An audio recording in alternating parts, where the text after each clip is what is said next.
तो जब विपरीतता आती है, अपमान होता है, प्रतिकूलता आती, तिरस्कार होता है, निष्कासन होता है, तो ये बात सामने रखो, जोई जोई प्यारो करे सोई मोहि भावे। फिर जब आप ये सामने रखोगे तो तुम्हारे सामने का दृश्य बदल जाएगा।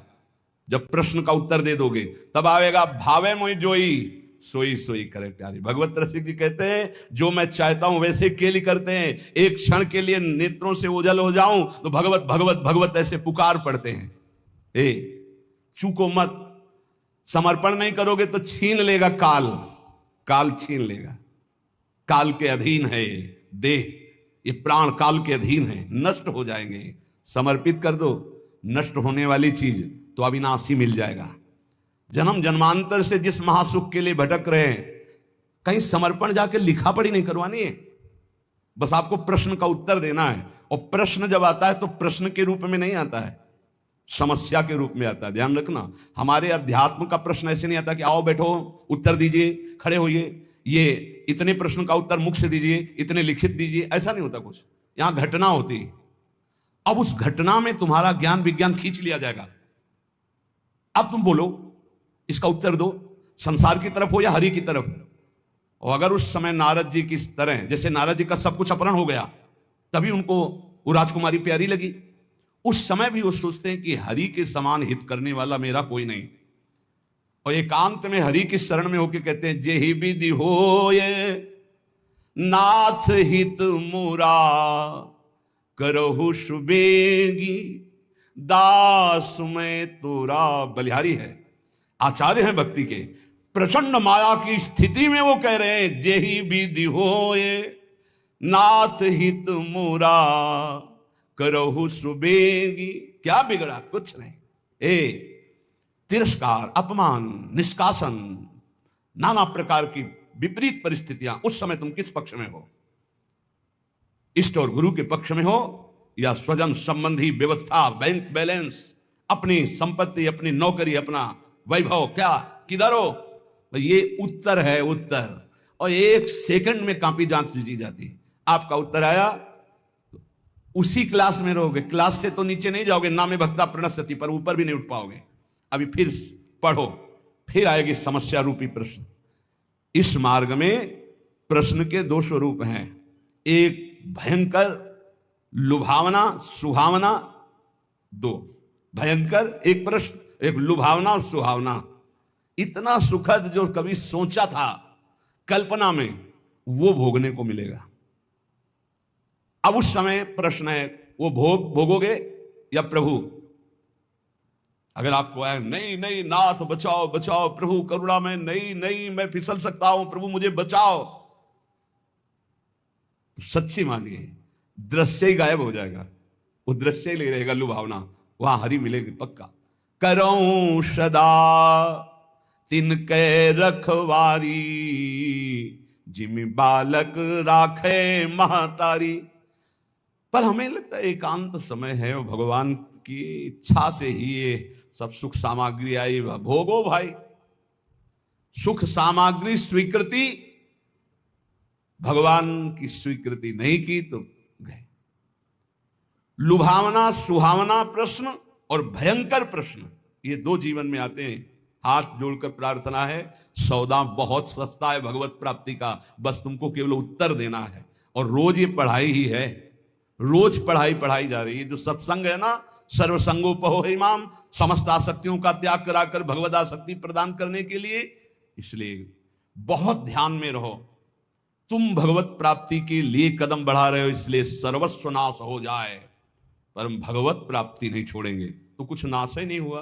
क्योंकि जो नाशवान है वो तो केवल नाटक था माया का, कुछ नष्ट थोड़ी होना है, कुछ नष्ट नहीं होता, कुछ भी, केवल आकृति परिवर्तित होती है। आग आग में, जल जल में, पृथ्वी पृथ्वी में, वायु वायु में, आकाश आकाश में, भगवान का अंश भगवान स्वरूप है। क्या नष्ट हुआ? कुछ नहीं। आपका परम मंगल हो जाएगा यदि आप प्रभु के पक्ष में रहेंगे।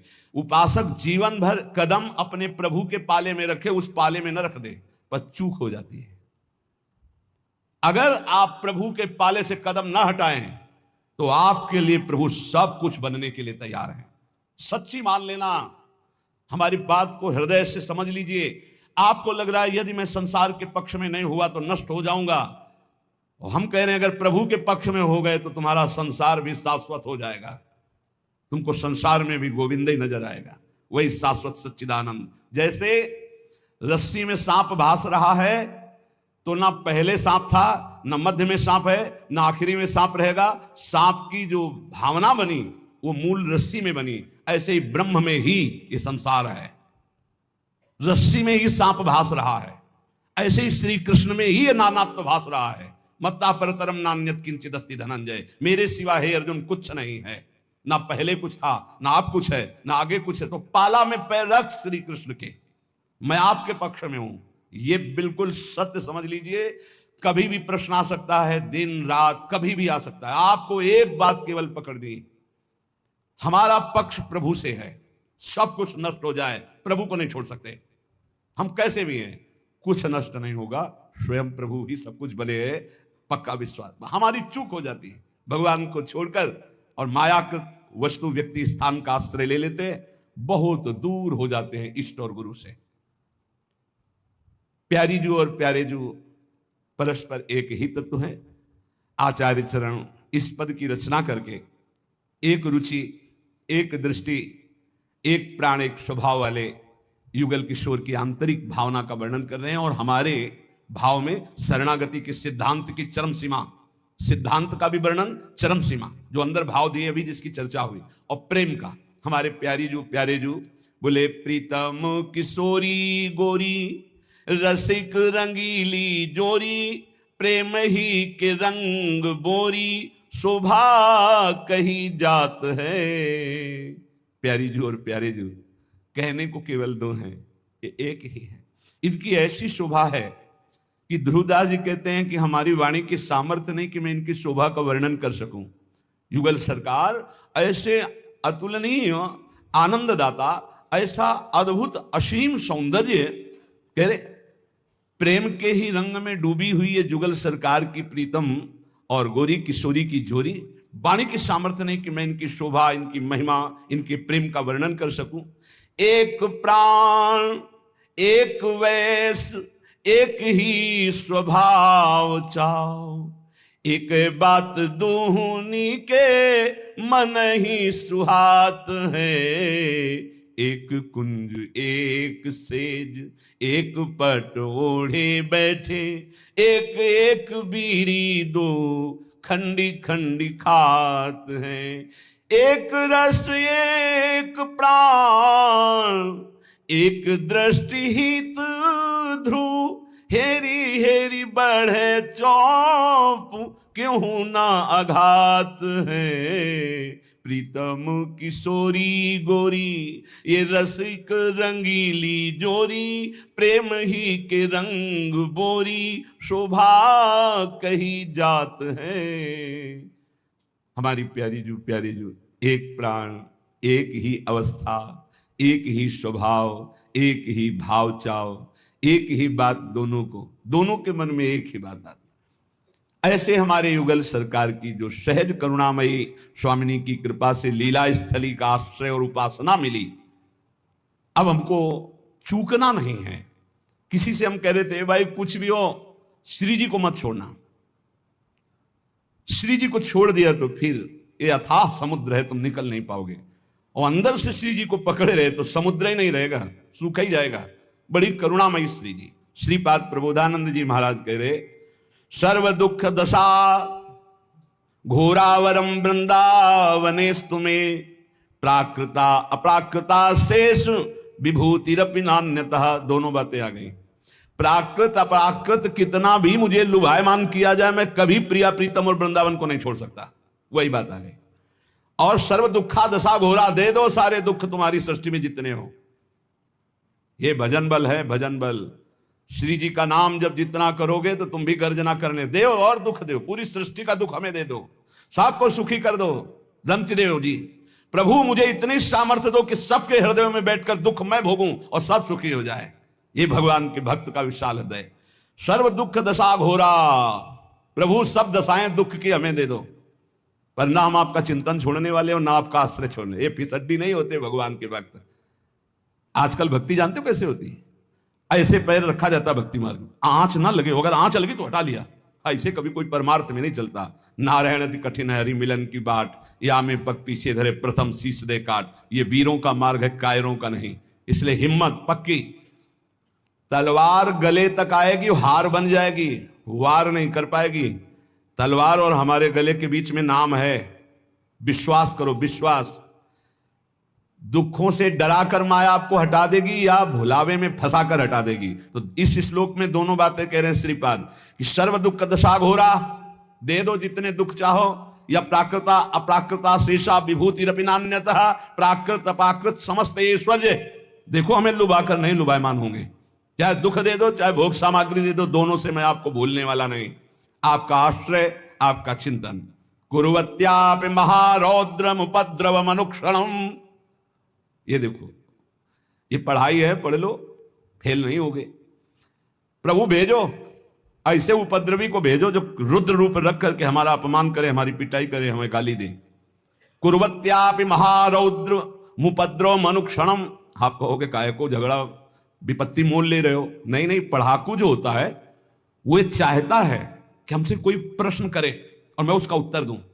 जो पहलवान होता है वो चाहता है कोई मिले, दो दो हाथ करूं, उसकी भुजाओं में फड़कन होती है। ऐसे साधक ये चाहता है कि मेरा अपमान हो, मेरी निंदा हो, फिर मुझे कैसा लगेगा। एक संत थे, वो कभी पैसा नहीं लेते थे, पर साल में एक बार पैसा लेते तो फिरोजाबाद जाते थे। पूज्यपाद उड़िया बाबा के वो संगी थे। काय के लिए फिरोजाबाद जाते थे? चूड़ियां पहनने नहीं, चूड़ियां तोड़ने। चूड़ियों की दुकान लगी होती थी। इस एरिया में तो कोई उनको पीट नहीं सकता था क्योंकि पहचान वाले थे। फिरोजाबाद जाते और चूड़ियों की दुकान में खड़े होकर 2-3 लात मारते, चूड़ियों के डेरे ना, और पैसा साथ लिए रहते। और जो बाबा जी देखा 2-3-4 लात मारे, फिर अरे पागल आदमी चूड़ी तोड़े डालना, मार थप्पड़। 2-4 और दुकान वाले आते, पीटते, थोड़ी देर खड़े रहते, पीटने के बाद अब गाली देते, भगाते, दूर तक भाग के जाते, फिर पीटते। शाम अंदर पूछते कैसे, क्या हालचाल है? बोले ठीक है, कोई परेशानी नहीं। दुकान वाले के पास जाते, बोले भैया कितने की चूड़ी थी? बोले तुम तो पागल जैसे थे। बोले वो हमारा एक काम था, वो हो गया, आपने बढ़िया काम किया। कितने की चूड़ी थी? बड़ी नम्रता और सभ्यता से। तो महाराज गलती हो गई आपको। बोले नहीं नहीं, आप चूड़ी के पैसे और जो एकत्रित करके गए थे, तो अगर 100-500 की चूड़ी होंगी तो 10-5 हजार वहीं छोड़ के। बोले देखते रहते कि बाबा जी है क्या चीज।